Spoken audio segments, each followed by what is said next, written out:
sa pagtupad ng mga pangarap. Samahan mo ng pagsisikap. Huwag kang umasa lang sa tadhana.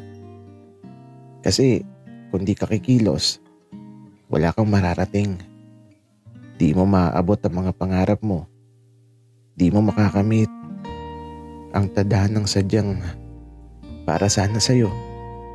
Sabalit na walang bigla. Dahil umasa ka. Dahil umasa ka lang at di ka gumawa.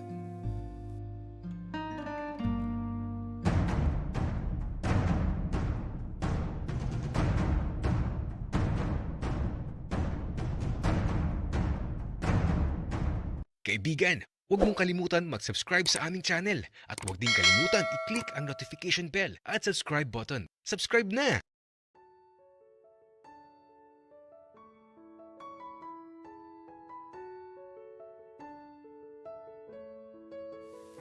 Eto na naman ako. Nag-iisa. Nakapikit ang mga mata. Naghihintay ng senyales sa mga bagay na pwede mangyari sa paligid ko. Magagalit na talaga sa akin si Lolo kapag idinahilan kong may sakit siya. Bahala na. Kaya naman, sa gabing ito, matutulog talaga ako ng maaga. Halos 1 linggo pa naman bago ang pasukan. Siguro, gagawin ko na ang lahat ng kailangan kong gawin. Ang hirap mag-isip. Bahala na talaga. Ang hirap kasi unawain ang isip ko. Tapos, magulo din ang puso ko. Nagtatalo silang dalawa. Di ko alam kung sino ang susundin ko. Itutulog ko na lang talaga itong nararamdaman ko. Baka sakaling sa pagsapit ng umaga malinaw na sa isipan ko ang mga desisyon na dapat kong gawin. Ayoko nang magkamali. Dapat pag-isipan ng mabuti ang bawat desisyon. Kung makakabuti ba to o makakasama. Dahil hindi na natin kayang ibalik ang nakaraan. At di na natin kayang itama ang mali sa nakalipas na nagdaan.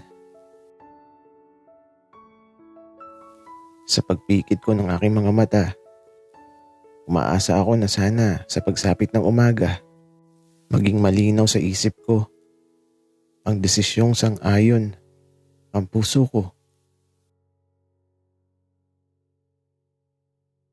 Miko, gising na. Oy, Miko, tanghali na.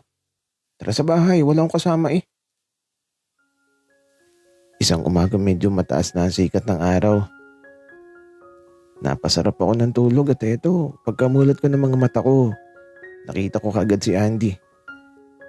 Ginigising na niya ako.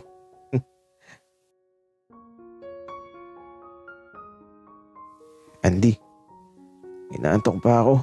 Ang aga mo. Bika ako. Madilim pa kasi nung umalis si tatay. May asikasuhin daw siya sa malayo kaya ito. Pinuntahan na kita kagad. Samahan mo na ako, dali. Wika ni Andy. Saan daw siya pupunta, Andy? Wika ko. Hindi ko alam, Miko. Baka nga daw gabi na siya pag-uwi. Tara na.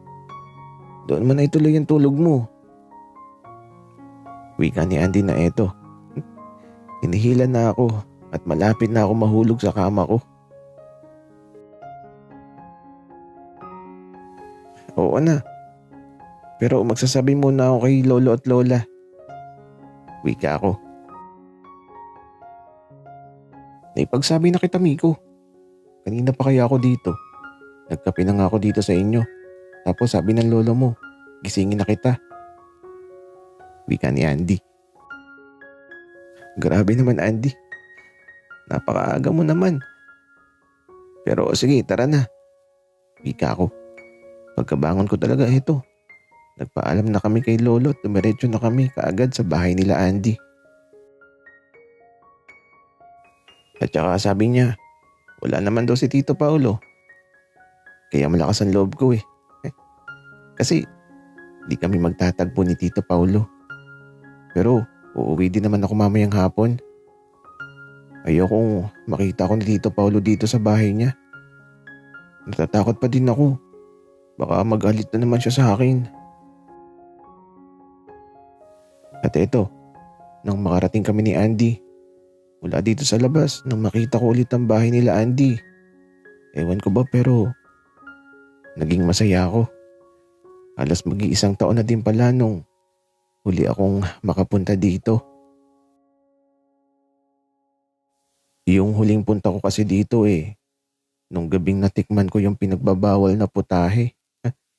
At ngayon, eto na ulit ako. Kinakabahan ako at natatakot. Pero wala naman daw si Tito Paulo dito. Umalis daw kaya umayag ako na sumama kay Andy. Habang humahakbang ako papasok sa bahay, kinakabahan ako ng sobra. Ewan ko ba kung bakit. Naisip ko nga na baka nasa loob si Tito Paulo. Anong gagawin ko kapag nasa loob siya? Pero bahala na.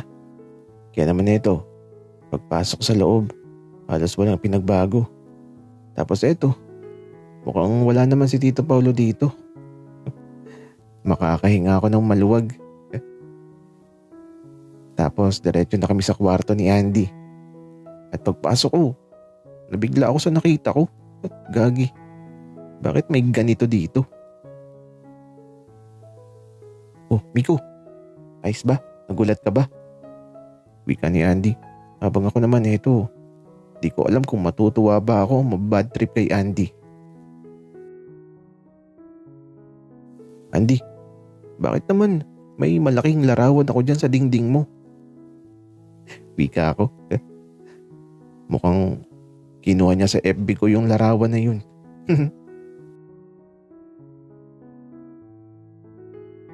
Ayos ba, Miko? Sadyang ganyan, best friend tayo, di ba? Wika ni Andy. Saan mo ba nakuha yan? Wika ako naman. Sa FB mo. Ang cute mo dyan, oh. At saka, kapag nakikita yan ni tatay, nakikita ko na ngumingiti siya. Wika ni Andy. Parang naging interesado ako bigla sa mga sasabihin ni Andy kaya nagtanong ako. Andy, anong sabi ng tatay mo nung nakita niya yan? Wika ako. Sabi niya, cute ka daw dyan sa larawan mo. Wika ni Andy. Tapos, ano pang sinabi niya sa'yo, Andy? Wika ako ulit. Miko, sobrang dami. At lahat yun puro magagandang bagay. Kaya nga bago siya umalis, nakita ko na tumingin muna siya sa larawan mo tapos ngumiti. Wika ni Andy. Parang medyo lumakas tuloy ang loob ko. Pero kinakabahan pa din talaga ako. Natatakot pa din ako kasi di ko makakalimutan yung salitang ayaw na niya ako makita. Siguro, bago dumilim uuwi na talaga ako. Natatakot talaga ako na maabutan ako dito ni Tito Paulo. Kaya ito, dahil kami lang ni Andy ang nadito, wala kaming ibang ginagawa kundi ang kumain, manood ng TV tapos kumain ulit. Kaya kapag mag-isa lang dito si Andy, ay naku, sobrang boring talaga. Kaya mas gusto niya na lagi may kasama At eto, malapit na magtakip silim. Magpapaalam na ako kay Andy.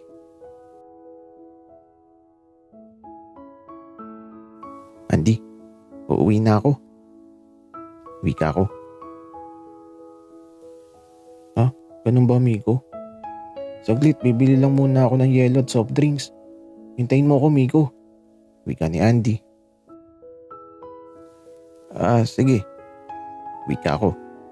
At ayan, lumabas kaagad si Andy. At eto alam kong medyo matatagalan siya. Malayo kasi ang tindahan kaya naupo muna ako sa sala. At mula sa labas, parang may nagbusina. Kaya sinilip ko sa bintana. Bigla ako nakaramdam ng takot at kaba. Kaya tumakbo ako kaagad sa kwarto ni Andy. Dumating na kasi si Tito Paulo. Paano na to? Ang ginawa ko, nahiga ako sa kama at nagtakip ako ng kumot. Nalilito na ako sa dapat kong gawin. At habang nasa kwarto ako, naririnig ko ang bawat tiyabag ng sapatos na tila ba papalapit sa akin.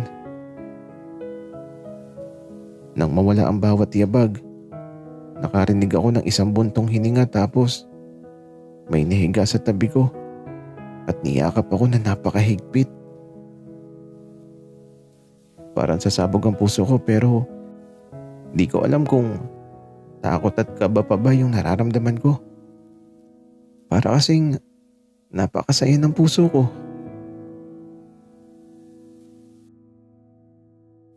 Andy, bakit ka nagtatago sa akin? Tara na. Bango na, Andy. Hilutin mo ang likod ko. Sobrang sakit kasi anak. Uy ka ni Tito Paulo. Akala niya ako si Andy. Paano na to? Wala akong kawala tapos habang nakayakap siya, may nararamdaman akong kakaiba. Matigas na matigas.